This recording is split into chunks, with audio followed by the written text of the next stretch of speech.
Clip number 234۔ اس clip میں آپ قرآن پاک کی سورہ مائدہ کی آیت نمبر 7 اور 8 کی تلاوت، ترجمہ اور تفسیر قرآن صراط الجنان سماعت فرمائیں گے۔ بسم اللہ الرحمن الرحیم۔ ترجمہ: اللہ کے نام سے شروع جو نہایت مہربان رحمت والا ہے۔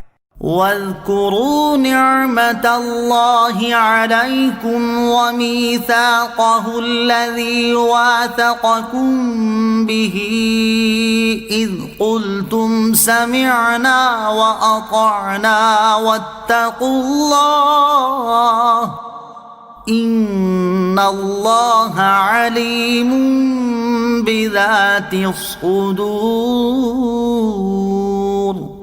ترجمہ: اور اپنے اوپر اللہ کا احسان اور اس کا وہ عہد یاد کرو جو اس نے تم سے لیا تھا جب تم نے کہا ہم نے سنا اور مانا، اور اللہ سے ڈرو، بے شک اللہ دلوں کی بات جانتا ہے۔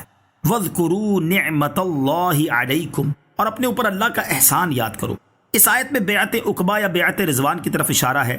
مجموعی طور پر آیت مبارکہ کا خلاصہ یہ ہے کہ اے صحابہ، اللہ عز و جل کا اپنے اوپر احسان یاد کرو کہ اس نے تمہیں مسلمان بنایا اور تمہارے لیے آسان احکام بھیجے، ساری زمین کو مسجد اور پاک کرنے والا بنایا۔ نیز اس میثاق و معاہدے کو یاد کرو جو تم نے رسول اللہ صلی اللہ تعالی علیہ وسلم سے بیعت کرتے وقت بیعت عقبہ کی رات اور بیعت رضوان میں کیا۔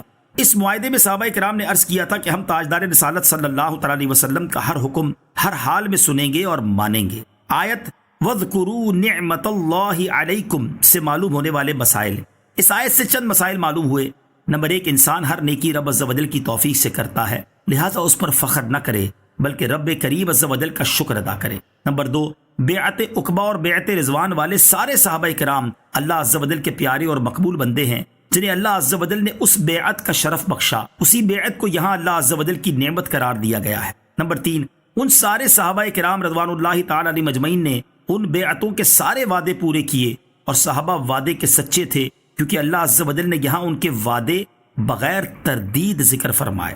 یا ایہا الذین آمنوا کونوا قوامین للہ شہداء بالقسط ولا یجرمنکم شنآن قوم علی الا تعدلوا اعدلوا هو اقرب للتقوى واتقوا اللہ ان اللہ خبیر بما تعملون۔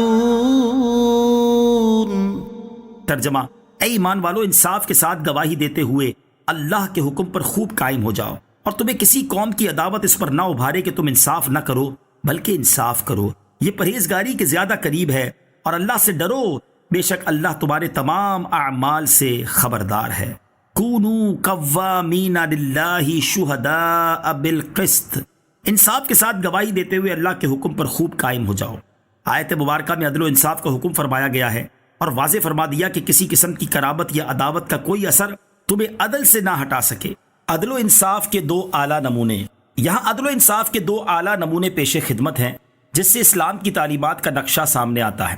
نمبر 1، ملک غسان کا بادشاہ جبلہ بن احم اپنے چند ساتھیوں کے ہمراہ حضرت عمر فاروق رضی اللہ تعالیٰ عنہ کی بارگاہ میں حاضر ہو کر مسلمان ہو گیا۔ کچھ دنوں بعد امیر المومنین حضرت عمر فاروق رضی اللہ تعالیٰ عنہ حج کے ارادے سے نکلے تو جبلہ بن احم بھی اس قافلے میں شریک ہو گیا۔ مکہ مکرمہ پہنچنے کے بعد ایک دن دوران طواف کسی دیہاتی مسلمان کا پاؤں اس کی چادر پر پڑ گیا تو چادر کندھے سے اتر گئی۔ جبلہ بن احم نے اس سے پوچھا، تو نے میری چادر پر قدم کیوں رکھا؟ اس نے کہا، میں نے جان بوجھ کر قدم نہیں رکھا، غلطی سے پڑ گیا تھا۔ یہ سن کر جبلہ نے ایک زوردار تھپڑ ان کے چہرے پر رسید کر دیا۔ تھپڑ کی وجہ سے ان کے 2 دانت ٹوٹ گئے اور ناک بھی زخمی ہو گئی۔ یہ دیہاتی مسلمان حضرت عمر فاروق رضی اللہ تعالیٰ عنہ کی بارگاہ میں حاضر ہوئے اور جبلہ بن احم کے سلوک کی شکایت کی۔ حضرت عمر فاروق رضی اللہ تعالیٰ عنہ نے جبلہ بن احم کو طلب فرمایا اور پوچھا، کیا تو نے اس دیہاتی کو تھپڑ مارا ہے؟ جبلہ نے کہا، ہاں میں نے تھپڑ مارا ہے، اگر اس حرم کے تقدس کا خیال نہ ہوتا تو میں اسے قتل کر دیتا۔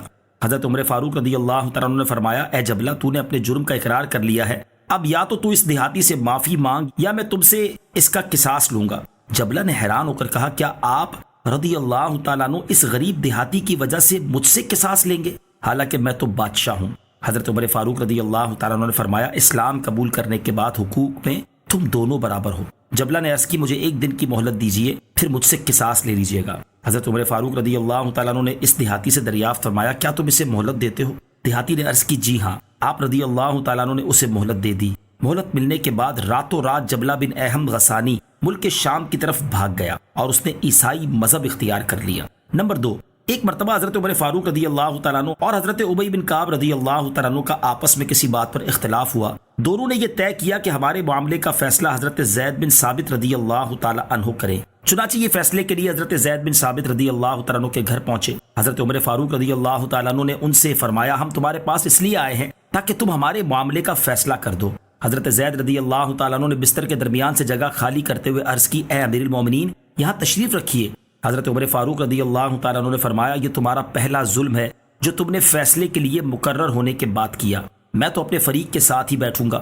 یہ فرما کر حضرت عمر فاروق رضی اللہ تعالیٰ عنہ حضرت ابی بن کعب رضی اللہ تعالیٰ عنہ کے ساتھ حضرت زید کے سامنے بیٹھ گئے۔ مقدمے کی کارروائی شروع ہوئی۔ حضرت ابی بن کعب رضی اللہ تعالیٰ عنہ نے دعویٰ کیا اور حضرت عمر فاروق رضی اللہ تعالیٰ عنہ نے اس کا انکار کیا۔ حضرت ابی بن کعب رضی اللہ تعالیٰ عنہ اپنے دعوے کے ثبوت کے لیے گواہ پیش نہ کر سکے۔ اب شرعی اصول کے مطابق حضرت عمر فاروق پر قسم کھانا لازم آتا تھا۔ حضرت زید بن ثابت نے حضرت عمر فاروق رضی اللہ تعالیٰ عنہ کی شخصیت اور مرتبے کا اور رتبے کا لحاظ کرتے ہوئے حضرت ابی بن کعب سے کہا آپ امیر المومنین سے قسم لینے سے درگزر کیجیے۔